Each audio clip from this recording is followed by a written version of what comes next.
Daqui a pouco a gente começa, né? O tema da felicidade, a busca pela felicidade, essa ditadura da felicidade que vem sendo propagada na sociedade, né? Muito pouco tempo para muito assunto para falar hoje.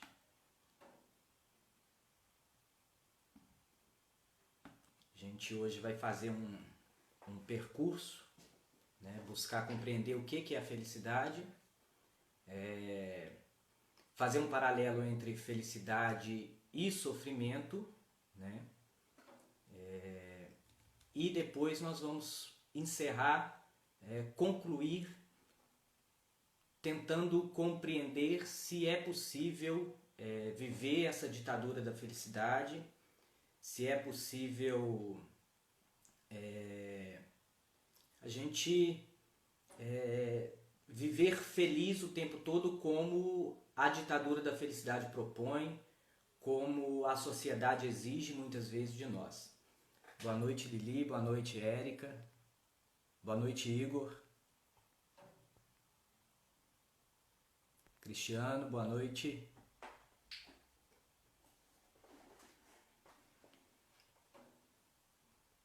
Boa noite, Agatha. Tudo bem?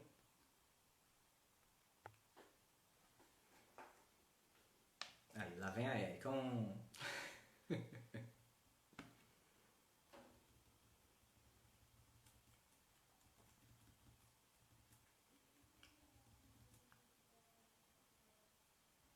Bom, vamos tentar ir começando já, porque eu acho que tem muita coisa para falar e o Instagram ele tem um tempo, né, limitado.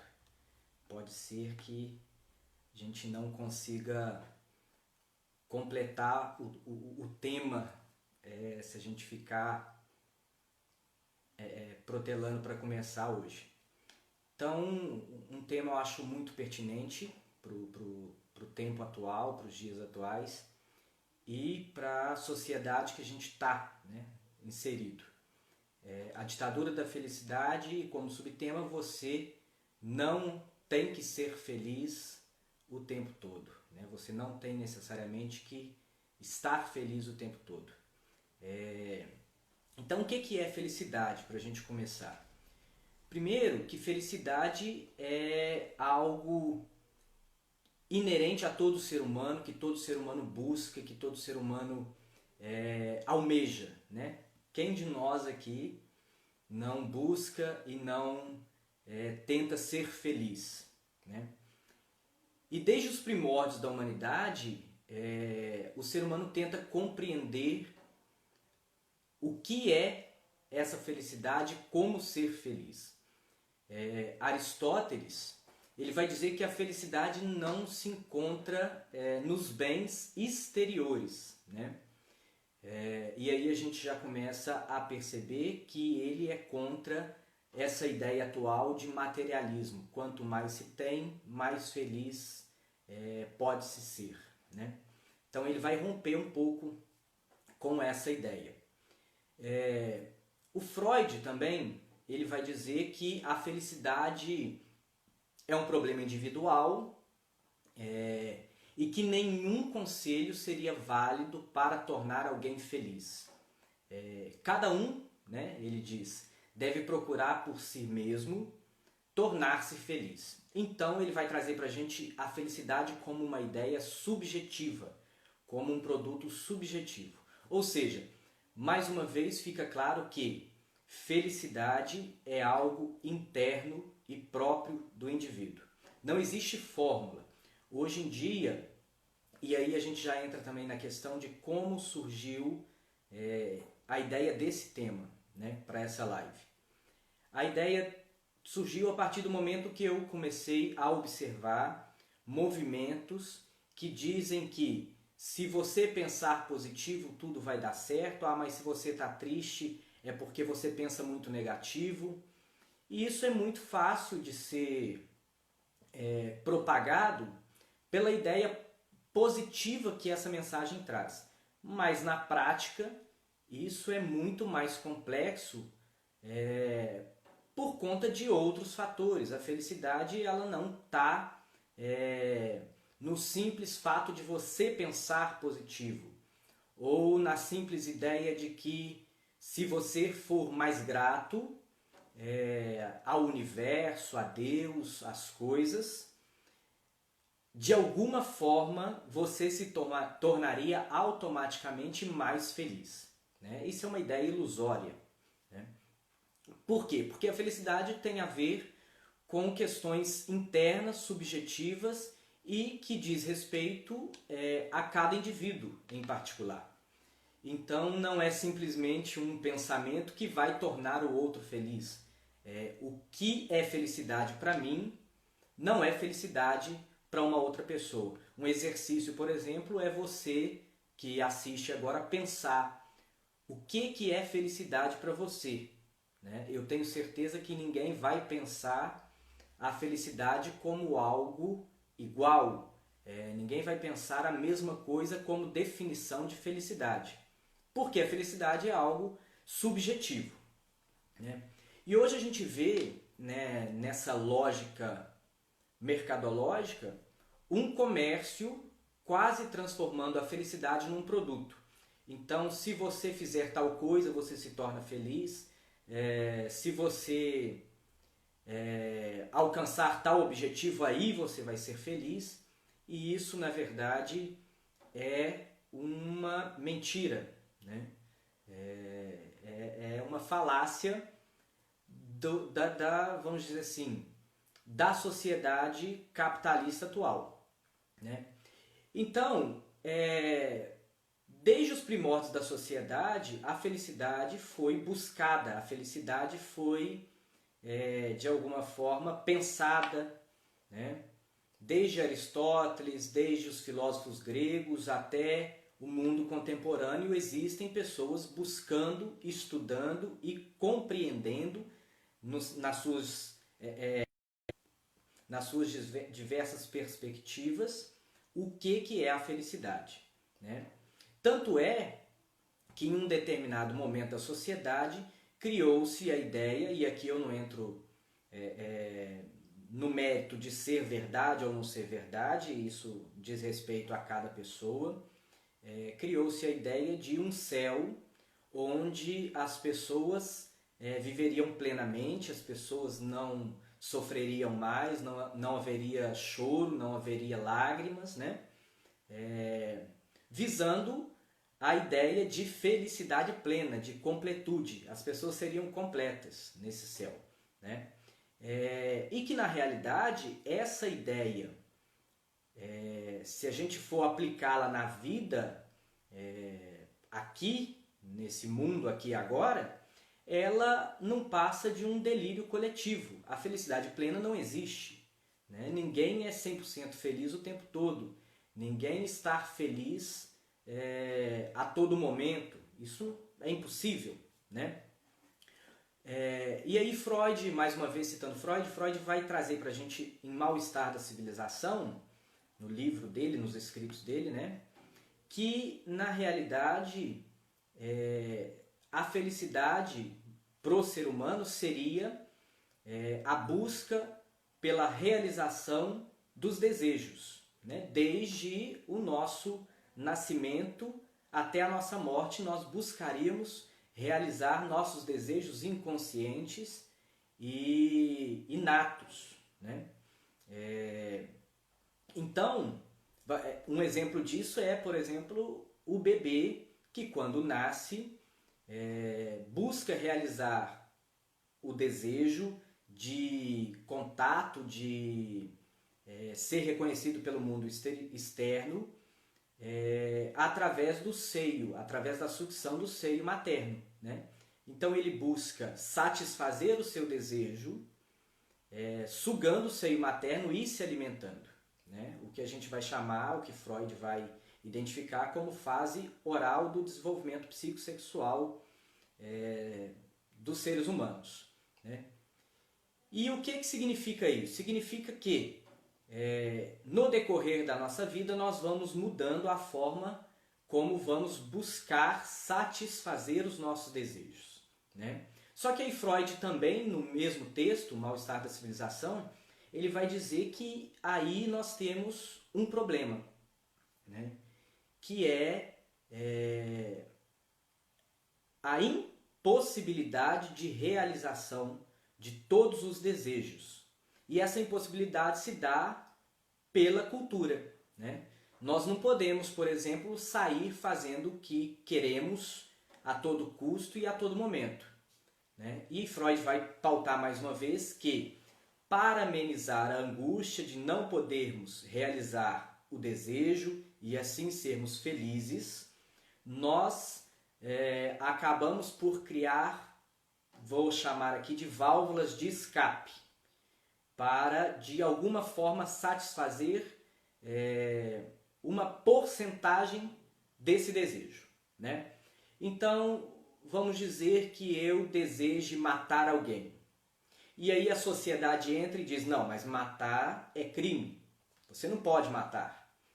Então o que eu faço? Ao invés de pegar uma arma e atirar na pessoa, eu começo a denegrir a imagem daquela pessoa para outras pessoas, né? De certa forma, eu estou matando aquela pessoa, matando a reputação daquela pessoa. Eu satisfiz, de alguma forma, o meu desejo de matar a pessoa de uma forma que seja tolerável ou mais tolerável pela sociedade, né? Então a gente vive num impasse muito grande, porque ao mesmo tempo que o nosso desejo é realizar todas as nossas vontades, todos os nossos desejos, a sociedade vem e diz que não é possível realizar porque nós temos que estar adaptado àquele ambiente, àquele contexto para conviver em sociedade. Então, mais uma vez, a felicidade plena é um delírio coletivo, né? E aí a gente precisa começar a compreender que, na realidade, felicidade e sofrimento eles não são opostos, né? Uma pessoa pode ser muito feliz hoje e pode estar triste amanhã. E isso não significa que ela não seja grata à vida, às coisas que ela tem, às suas conquistas, que ela não seja feliz. Porque felicidade e sofrimento são inerentes à vivência humana e à existência humana, né? E aí a gente vai criando métodos de acordo com o mundo atual, onde eu vou procurando meios de, vamos dizer assim, evitar o sofrimento, né? Porque para o mundo atual, para o mundo contemporâneo, o sofrimento tornou-se inaceitável. Não é à toa que a gente medicaliza o luto, a gente medicaliza a tristeza.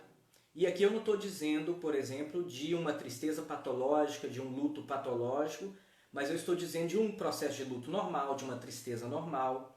Quem que não fica triste ao perder alguém da família, ao perder alguém especial, principalmente nesse tempo de Covid, de pandemia, que muitas pessoas estão sofrendo e o processo de enlutamento, o velório, os processos básicos para se viver um luto normal foram retirados ou de alguma forma diminuídos, né?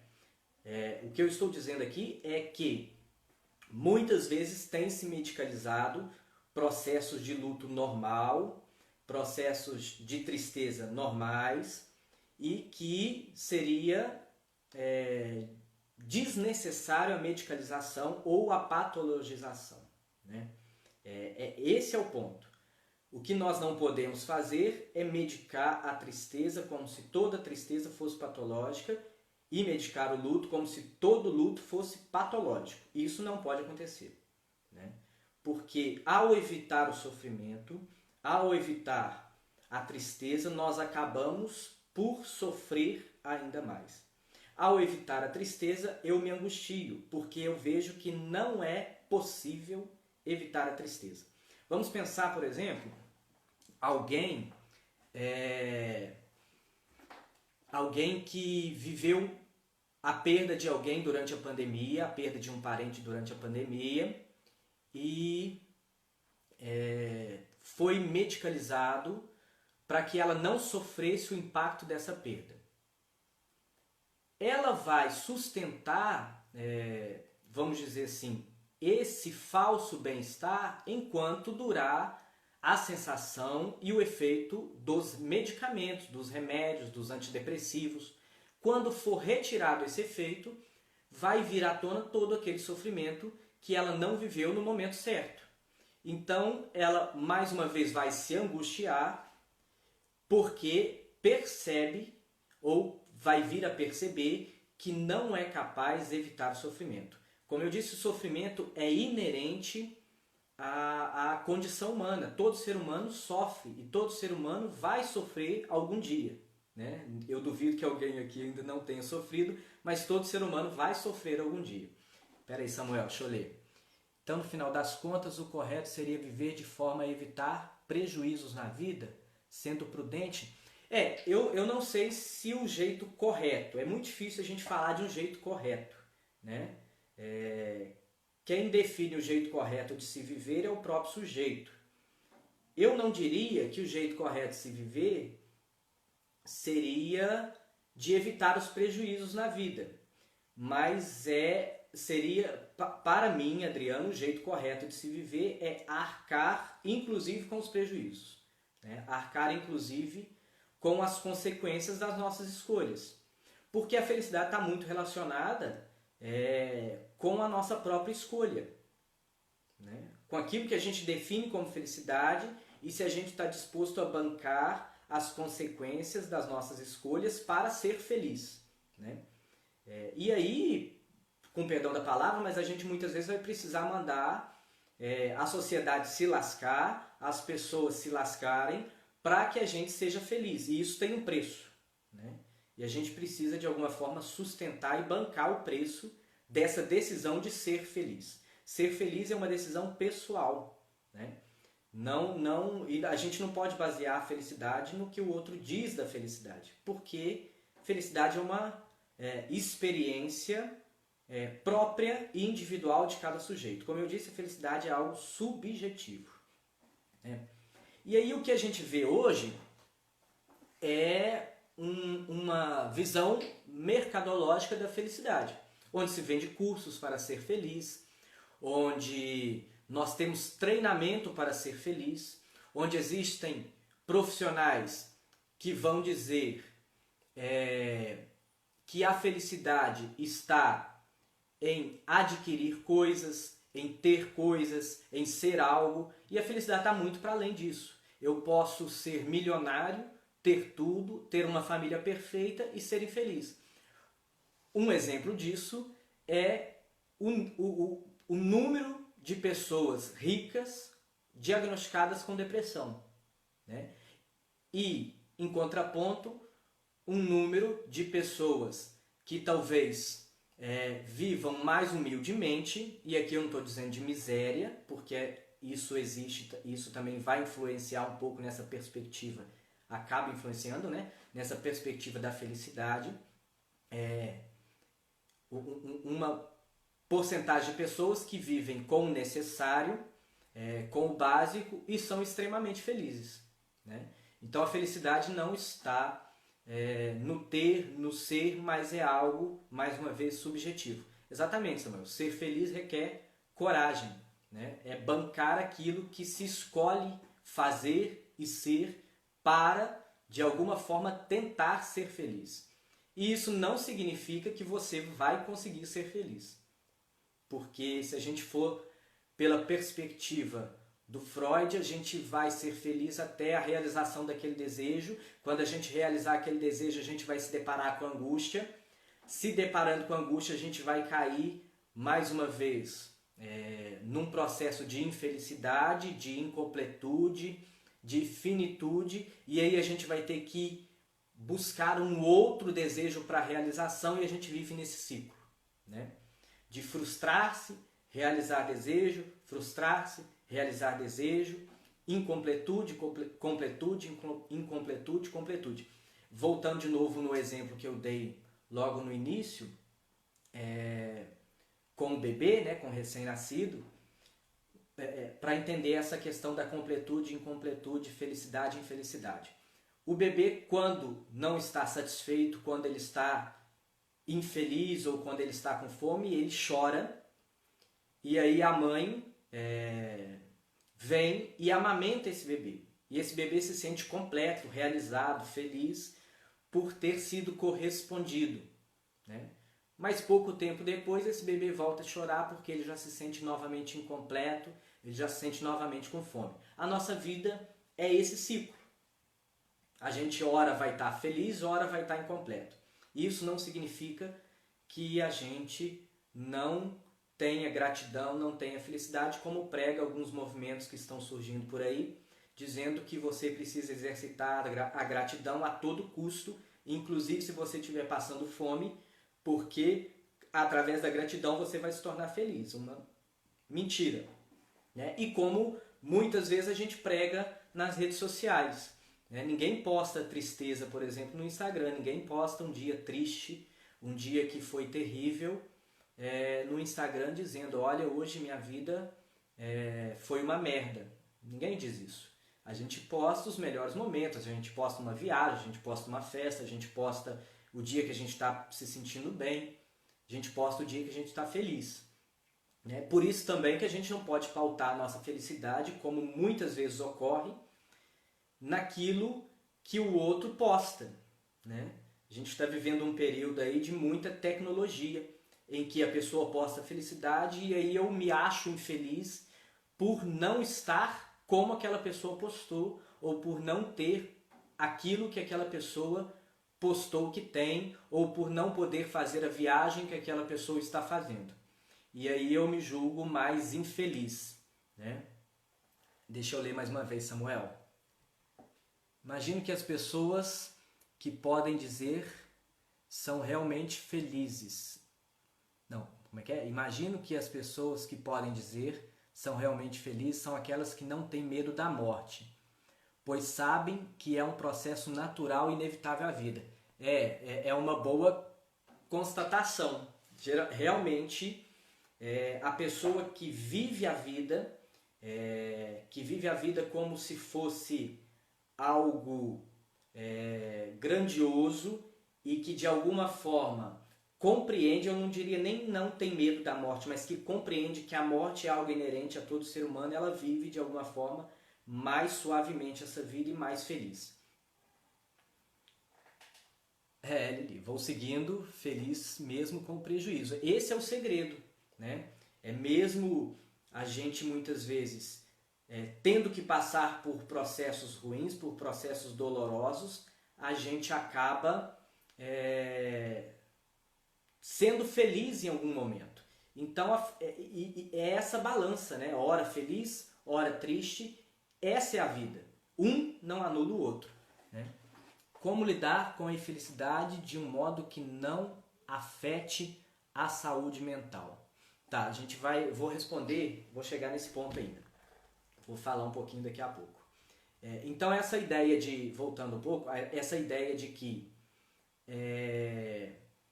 eu preciso me espelhar no que é postado o tempo todo nas redes sociais, também é muito prejudicial, pegando o gancho da saúde mental, é muito prejudicial à saúde mental.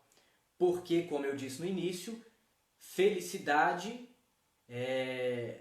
não é a mesma coisa para todas as pessoas. Cada pessoa vai compreender de uma forma a felicidade.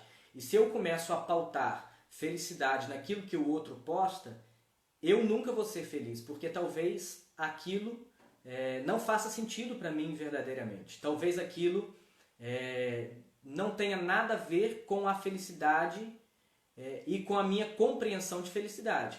Então eu preciso me perguntar a todo momento, mas será que de fato isso me faria feliz? Será que de fato isso é felicidade para mim? Né?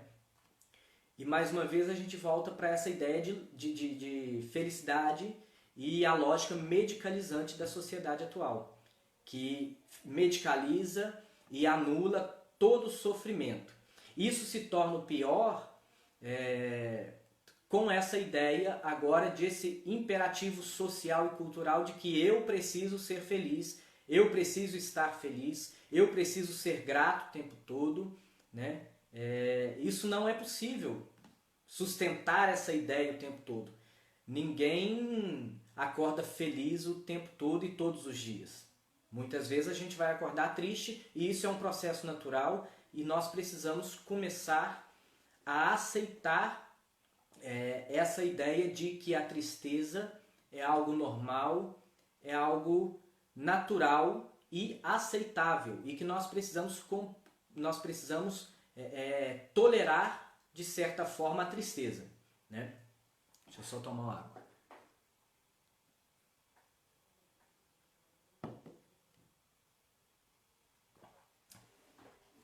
Boa, Samuel, isso aí. A vida é como as águas de um rio. Se a água não tem forças para derrubar um obstáculo, ela o contorna. Questão de adaptação. A vida não pode parar. Exatamente isso. Nós não podemos ficar pautando a nossa vida nessa ideia de sempre felicidade, de sempre alegria, de sempre gratidão, porque isso não é plausível, isso é inatingível, né? É aquela ideia de que eu falei de que, na verdade, é um delírio coletivo essa ideia de que todo mundo precisa ser grato o tempo todo. Isso não existe, né? E aí, na questão da saúde mental, como que a gente pode lidar de uma maneira mais tranquila com a infelicidade, né? Legitimando e normalizando a ideia do sofrimento e da infelicidade, né? Fazendo o movimento contrário. Porque o que é apresentado hoje pela sociedade contemporânea é que eu preciso ser feliz. Boa noite, Terezinha. Que eu preciso ser feliz, que eu preciso estar contente, que eu preciso ser grato a todo tempo e que eu tenho que agradecer por tudo, né? Quem de nós nunca ouviu, né? Nossa, mas você está reclamando de quê? Tem gente que tem muito menos que você. Por que você está reclamando tanto? Tem gente numa situação pior do que você. Tudo bem, mas e o meu direito de ficar triste, o meu direito de me irritar e o meu direito de me entristecer? Isso precisa ser de alguma forma legitimado, porque é real, né?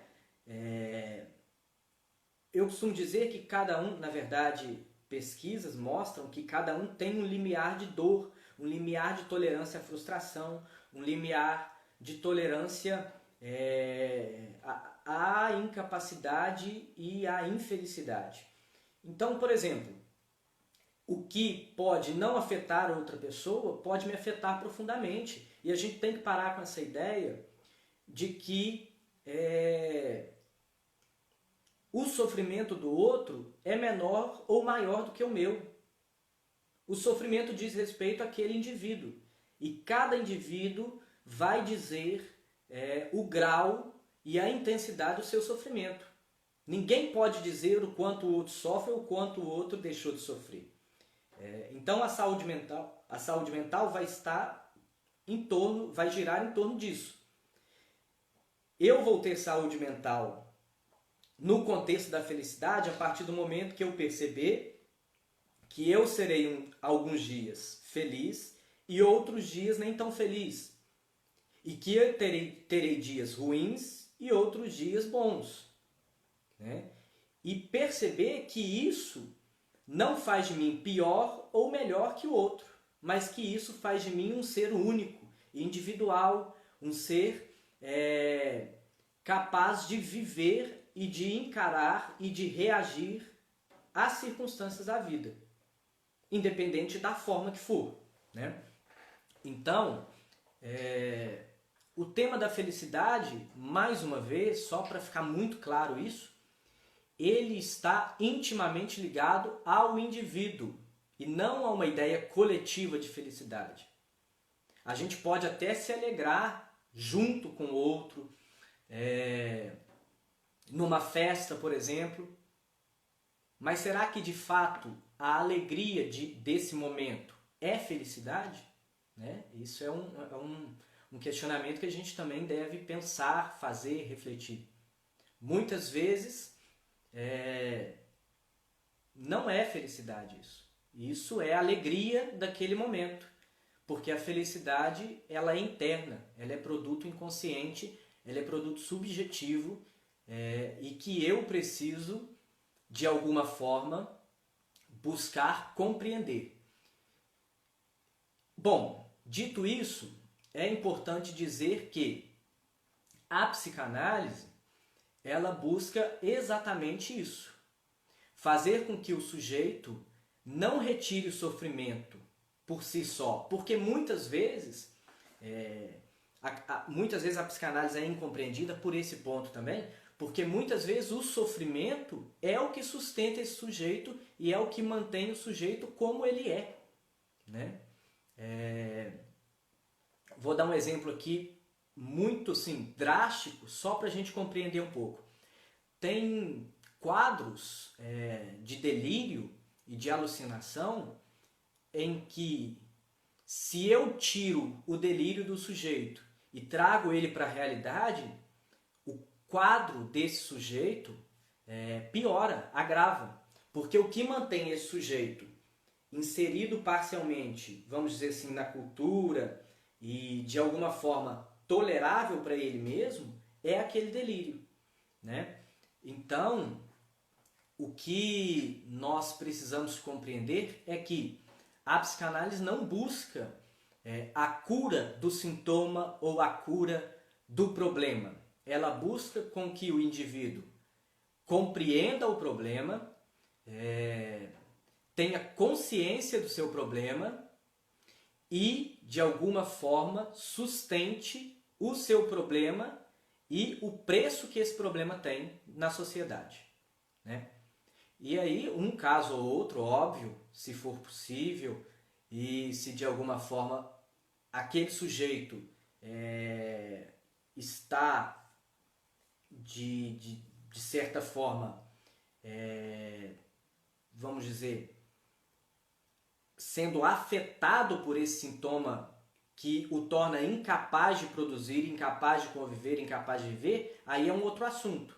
Mas, em tese, a psicanálise buscaria viver e dizer a este sujeito do seu sintoma, da sua queixa, e fazer com que ele perceba que ele terá que conviver com esse sofrimento, com essa angústia. Né? E que, se ele quiser aliviar essa angústia, ele vai ter que descobrir os seus próprios meios. Né? Vamos lá. As pessoas não sabem viver o luto. Ignorar a realidade difícil com certeza faz mal ao psicológico. Muito mal. Muito mal. E aí a gente volta naquele tema, naquele tópico. A lógica medicalizante, a evitação do sofrimento acaba gerando mais angústia. Né? Quando eu deixo de passar por determinada situação para evitar o sofrimento, automaticamente eu estou apenas atrasando esse sofrimento, porque de alguma forma ele vai surgir, ele vai voltar, pode não ser da mesma forma que ele se apresentou no início, mas de alguma outra forma ele vai surgir na nossa vida no decorrer da nossa vivência. Né? Então, a evitação do sofrimento acaba causando mais mal ainda. E aqui eu não estou dizendo para as pessoas se martirizarem, para as pessoas viverem sofrendo pelos cantos, viverem chorando. Não é nada disso. É só que a gente deve e precisa compreender que eu vou sofrer, mas eu também posso ser feliz. E que eu não vou ser feliz 100% dos meus dias, mas eu também não vou sofrer 100% dos meus dias. Né? Essa é a realidade da vida. Sofrimento, angústia, felicidade, alegria, comemoração. E a vida vai continuando, vai caminhando, vai se ajeitando. A gente não pode negar nem a felicidade e nem a tristeza. A gente não pode rejeitar nem a angústia e nem a alegria. Né? São, vamos dizer, momentos e vivências inerentes à condição humana, né? Para a gente ir encerrando, se mais alguém tiver alguma pergunta, pode mandar aí que eu vou tentar responder, né? Como eu disse, para a gente ter uma saúde mental boa, mesmo não estando feliz, é preciso que a gente legitime, dê legitimidade a essa infelicidade, a essa tristeza, né?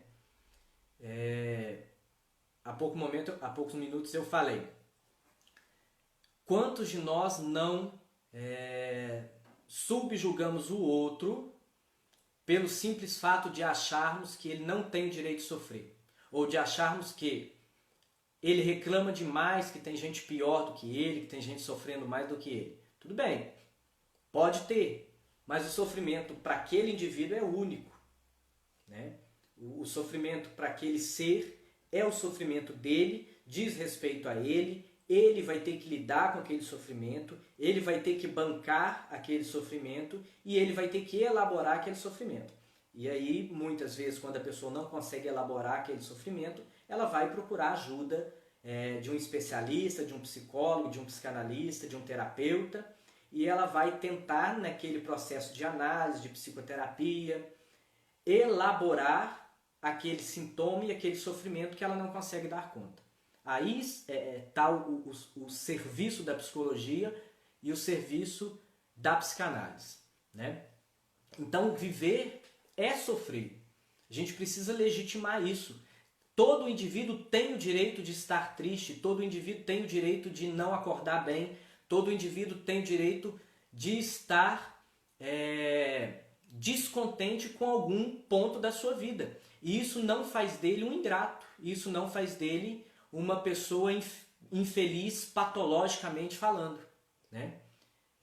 Muito pelo contrário, isso faz dele um ser humano que vive, que consegue compreender as suas limitações e a realidade do mundo, né?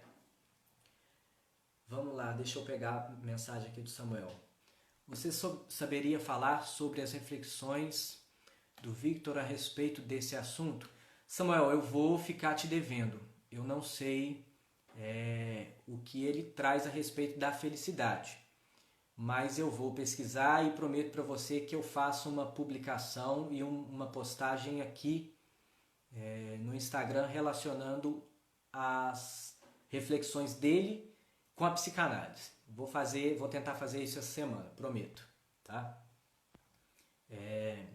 Então, para a gente conseguir concluir o assunto aqui, viver não seria negar o sofrimento ou fugir desse sofrimento, né? Mas viver é aceitar o sofrimento, abraçar o sofrimento, assim como a gente aceita, deseja e abraça a felicidade. Afinal, todo ser humano tem o direito e o dever de se frustrar, né?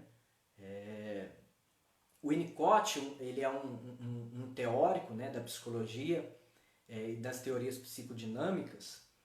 Ele vai trabalhar da relação, a relação mãe-bebê, né, nos primeiros anos ali da existência, da nossa existência como criança. E ele vai trazer para a gente duas perspectivas, né? Na verdade, dois pontos teóricos, que é chamado de mãe suficientemente boa e mãe insuficientemente boa. O que seria isso? Só para a gente encerrar, porque o nosso tempo está acabando, senão a live vai cair. A mãe suficientemente boa é aquela do início da vida do bebê, que o bebê chora e a mãe já está ali de prontidão para atender ao choro do bebê, né? Para dar de mamar, para trocar a fralda, para acariciar, para acalentar esse bebê. E ele vai dizer que essa mãe é necessária no início dessa vida, no início desse desenvolvimento psíquico do bebê. Por quê?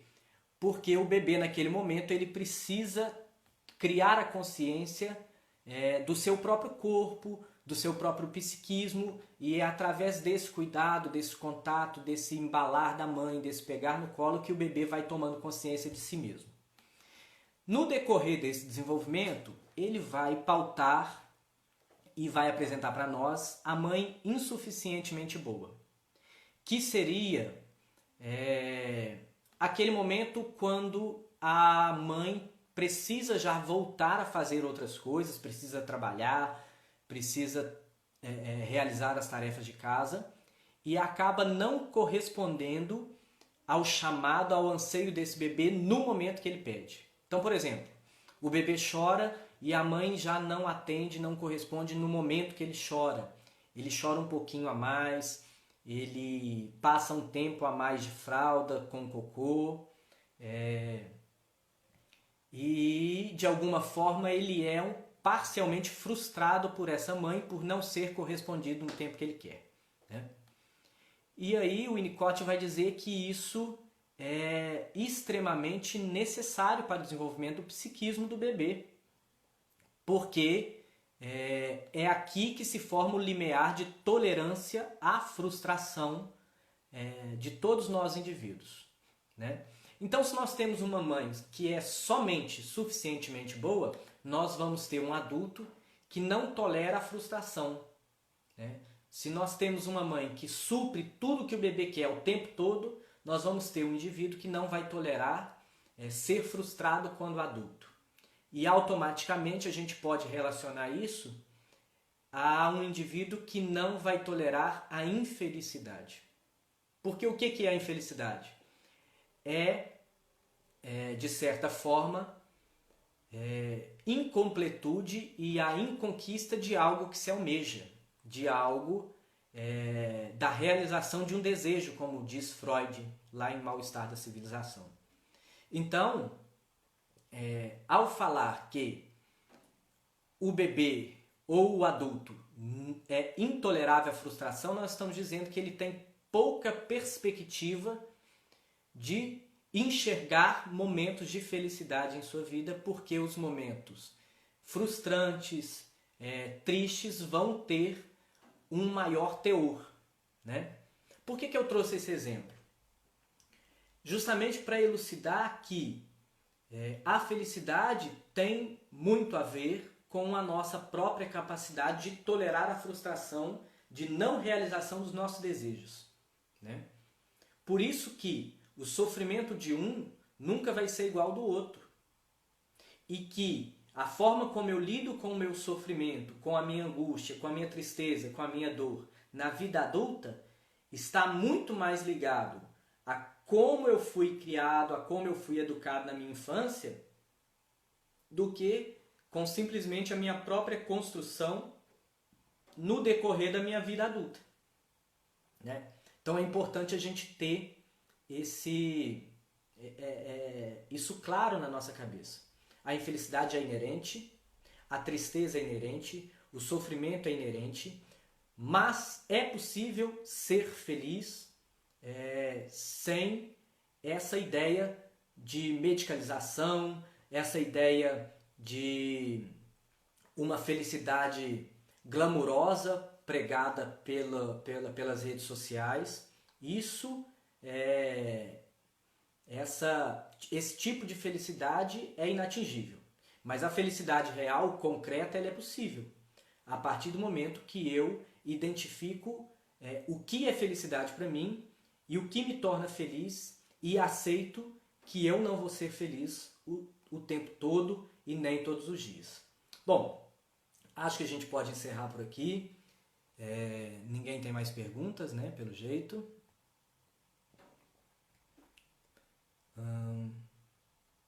Acho que não. Então é isso. Espero ter respondido a pergunta de todos vocês. Agradeço imensamente que vocês tenham ficado até agora, né? A live vai ficar salva para quem quiser assistir.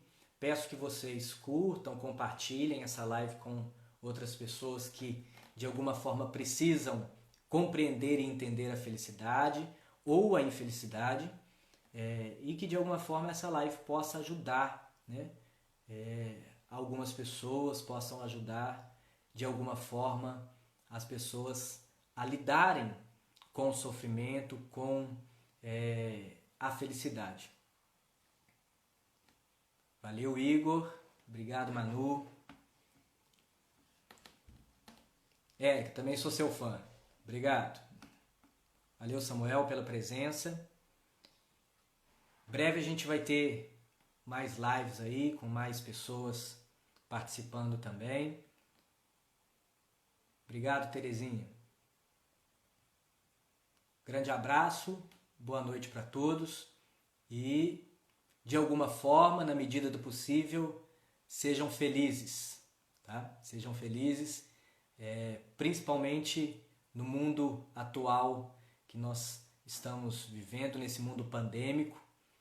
A gente tem que fazer o possível para ser feliz nos mínimos detalhes, nos pequenos detalhes e ter e enxergar que o sofrimento vai passar, esse contexto, essa realidade vai passar e, se Deus quiser, a gente vai sobreviver e a gente vai poder contar isso depois, né? Com todo o sofrimento, com toda a dor, com todos os empecilhos que a gente está vivendo, a gente vai poder contar isso e nós vamos exercitar para que possamos ser felizes cada dia mais. Obrigado, Ágata. Beijão para vocês, boa noite e até a próxima.